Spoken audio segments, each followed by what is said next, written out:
fasli hii ni katika somu, katika fidia ya somu ya wajibu. Fidia maana yake ni kufidia. Man fatahu shay'un min Ramadan, yeyote mwenye kumpita yeye kitu katika mwezi wa Ramadhani. Kitu kwa maana ya siku ya somu ikampita katika mwezi wa Ramadhani, famata, na kafa mtu huyo, kabla imkanihi, kabla ya kumwezekania yeye, kabla imkani alqada'i, kabla ya kumwezekania kulipa, fala tadaruka lahu wala ithma, hapana kudiriki kwake yeye, wala ithma, wala hapana madhambi. Narudia, yeyote ambaye fatahu shay'un, imempita yeye kitu kwa maana ya siku, ikampita siku, ikampita somu ya mwezi wa Ramadhan, famata, na akafa mtu yule, kabla imkani alqada'i, kabla ya kumwezekania yeye kulipa, hajapata nafasi ya kulipa mtu huyo, fala tadaruka lahu, hapana kudiriki kwa mtu huyo, wala ithma, wala hapana madhambi. Mtu huri amepitwa na somu ya mwezi wa Ramadhan,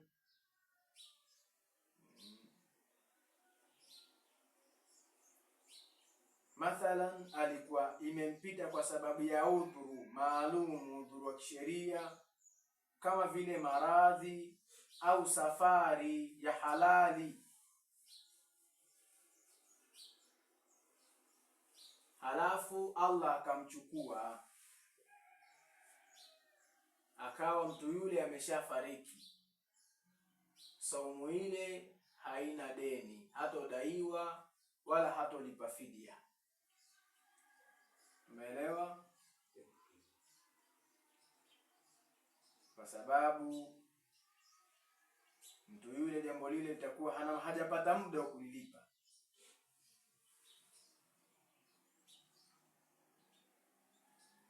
Hiyo inahesabika ni sawa na fardhi yoyote ambapo kwamba mtu hajapata wepesi wa kuifanya ile faradhi, basi ikapomoka hukumu yake kama vile hukumu ya haji, kwa sababu haji ni nguzo katika nguzo za Kiislamu. Lakini ukifa kabla hujahiji, maana yake si wajibu uje uhijiwe, na haukupata uwezo, haukupata nafasi ya kwenda kufanya haji, basi si wajibu kuwa ukifa wewe labda ulipiwe. Hapana.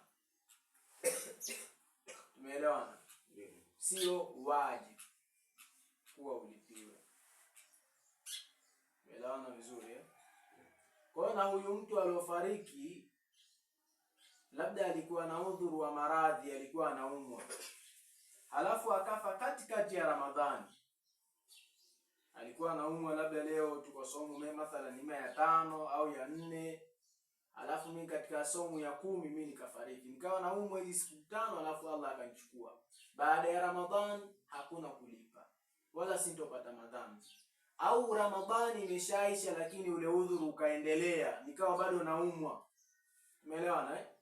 Napiga mfano, au nikawa bado anaumwa, yale maradhi yakaendelea. Au Ramadhani imeisha leo ukapatikana udhuru mwingine ambao kwamba si ule alotoka nao. Mathalan alikuwa na safari, halafu Ramadhani ndio yaisha leo na safari ikawa imeisha leo. Sasa kesho ndio siku ya kuanza kulipa, labda siku ya Shawwal, akapata udhuru mwingine kama vile udhuru wa haidhi akawa ameupata, au nifasi. Sawa? Kwa ima udhuru umezuka juu ya udhuru mwingine, au udhuru ule umeendelea mpaka Allah akamkutari, lam yatamakkan lahu alqada, haikupatikana nafasi ili atulizane aweze kulipa mtu yule atakuwa hana madhambi na atakuwa hana kitu jambo lingine. Umeelewana vizuri?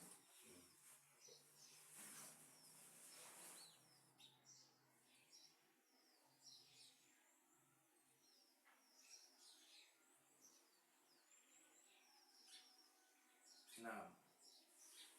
Wa imata, na pindi atakapokufa, baada tamakuni, huyu tumemzungumzia hajapata nafasi, lakini baada tamakuni, baada ya kutulizana, lam yasum anhu waliyuhu fil jadidi, hatomfungia mtu yule wali wake katika kauli jadidi ya Imam Shafi'i. Mtu yule hatofanyaje? Hatofungiwa, wali wake hatomfungia, sawa eh? Lakini bali yukhraju min tarikatihi, isipokuwa itatolewa katika tirika yake, likulli yaumin muddatu ami, kwa kila siku itatolewa kibaba kimoja cha chakula. Mtu ambaye amefunga Ramadhani akawa alikuwa na udhuru wa somu mathalan 1 au 2, Allah akamkhtari, Ramadhani imeisha, alikuwa na nafasi ya kulipa lakini hajalipa mtu huyu. Sawa, Sheikh asema kwamba hatolipa mtu huyu, isipokuwa itatolewa nini? Itatolewa tirka, katika kauli jadidi ya Imam Shafi'i.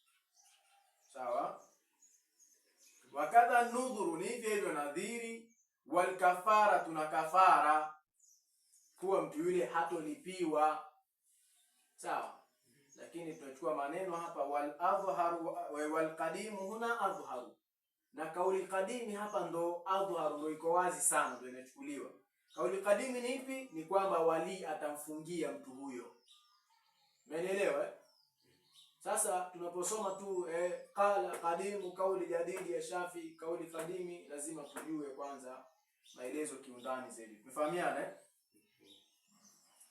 Narudia hapo ili tuone hayo, hii kauli jadidi imekuja kujaje kupata nguvu na kauli kadimi imekuja kujaje kupata nguvu. Wa in mata baada tamakuni, atapofariki mtu baada ya kutulizana, minal qada'i, kutokana na kulipa, walam yaqdi, na hajalipa mtu huyo, lam yasum anhu waliyuhu, hatofunga kwake yeye wali wake, hatomfungia yule mtu. Sawa, katika kauli jadidi. Kwa nini asimfungie? Lianna sawma ibadatun badaniyatun, kwa kuwa saumu ni ibada ya kimwili. La tadkhuluha niyabatu fil hayati, hauingii uniaba katika ibada hiyo katika uhai wa mtu. Fakadhalika baada almauti, ni hivyo hivyo hata baada ya kufa.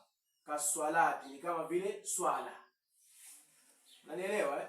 Hii ni ibada ya kimwili kiasi kwamba mtu aloko hai haikubali uniaba.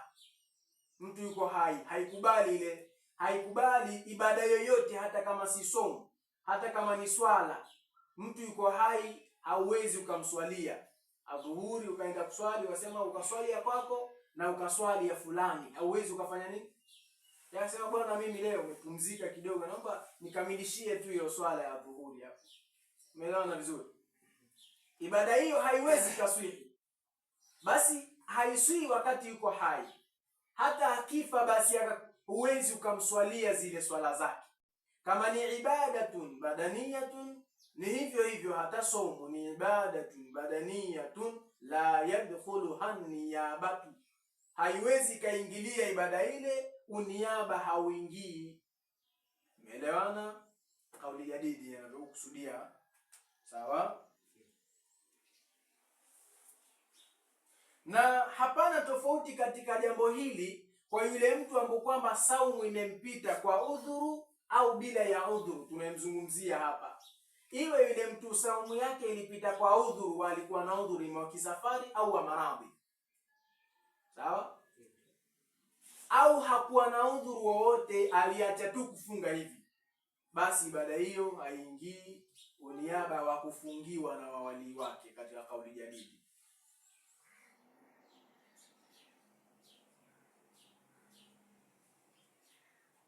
Sawa eh? Hapa ihtaraza al-musannif bi qawlihi, amejilinda musannif kwa kusema kwake, wa imata anil hayy alladhi, na pindi atakapokufa mtu ambaye ta'adhara sawmuhu, kumekuwa na udhuru kule kufunga kwake, limaradhin, kwa ajili ya maradhi, au ghairu au kitu limaradhin au ghairihi, kwa maradhi au kwa ajili ya kitu kingine, fa innahu la yusamu anhu, kwamba hakika mtu huyo hapafungi kwake yeye bila khilafi, bila ya khilafu. Yani mtu ambaye kwamba hakufungiwa kwa sababu ya udhuru, hawezi akafungiwa mtu ambaye kwamba aliacha somo kwa sababu ya udhuru.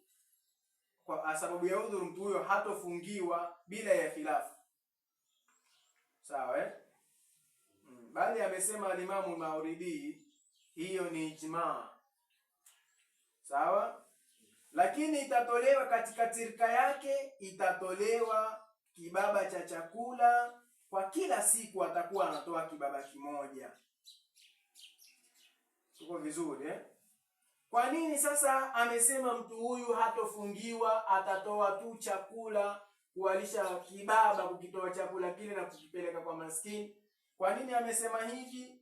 Kwa sababu ya hadithi ya Mtume sallallahu alaihi wasallam, mamata wa alaihi siyamu, yeyote mwenye kufa na pana juu lake somu, shahari ni ya mwezi mtukufu wa Ramadhan, falyut'imu anhu, ni alishe kutokana na somu hiyo, makana kulli yaumin, alishe kwa kila siku, miskinan, amlishe maskini mmoja.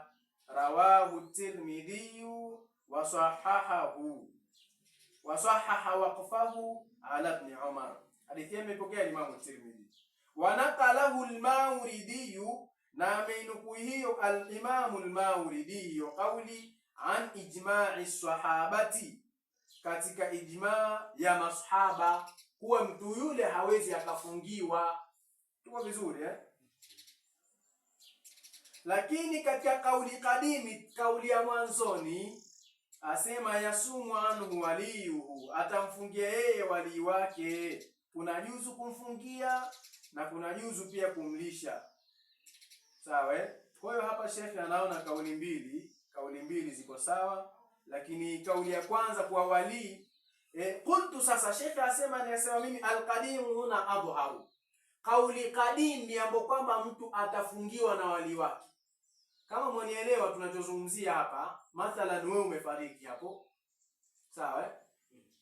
Baada ya kufariki ulikuwa na udhuru, wewe muda wa kufunga wa kulipa ulikuwa nao, lakini hukufunga, ukafanya uzembe. Sawa, je, baba yako na mawali zako wale wa karibu watakufungia, au itatolewa katika ile mali yako ulioacha itolewe tu fidia? Kwa hiyo kauli kadimi inasema kwamba wewe wale ndugu zako watakufungia. Sawa eh? Na kauli jadidi mpya ya Imam Shafi asema wewe huwezi ukafungiwa, kwa sababu hiyo ni ibada ya kimwili. Ibada za kimwili huwa haziingiliani. Ni mfano wa kula. Wewe unamwambia kula wewe bwana, mimi niko tu hapa nitashiba. Umeelewana vizuri? Haziingiliani. Sasa Sheikh asema kauli kadimi hapa ndio bora zaidi, ndio iko wazi zaidi. Kwa nini iwe bora? Asema kwa sababu ya kuja hadithi zilizosahihi kabisa katika kauli hiyo, kama hadithi zilizokuja katika Sahihain. Sawa, walizopokea mashehe wawili ambao kwamba ni Bukhari wa Muslim. Mamata wa alayhi siyamun swama anhu waliyuhu, man, yeyote ambaye mata, amekufa, amefariki, wa alayhi, na pana juu ya mtu huyo, manake pana deni juu ya mtu huyo, siyamun, pana deni la saumu, swama anhu waliyuhu, atamfungia mtu huyo wali wake. Sawa eh? Hii ni hadithi ya Mtume ambayo kwamba iko sahihi. Sawa eh? Walaysa, qala al-musannif, walaysa liljadidi hujjatun min as-sunnah, na haikuwa kauli jadidi iwe ni hoja juu ya nini? Juu ya hadithi ya Mtume ambayo kwamba iko sahihi. Sababu maulama wenyewe lengo lao si kujaza watu upande wao, bali lengo lao ni kuongoza watu pale. Kwa hiyo ndio maana ukakuta mashekhe usema fa in sahha alhadithu fa huwa madhhabi, itakaposii hadithi, hayo ndio madhhabi yangu, kwa sababu lengo lao si kuwa na kundi la watu. Na habari hizi zilizokuja za kuwalisha maskini, habari hizi dhaifun, hadithi hizi hizi zinakuwa ni dhaifu.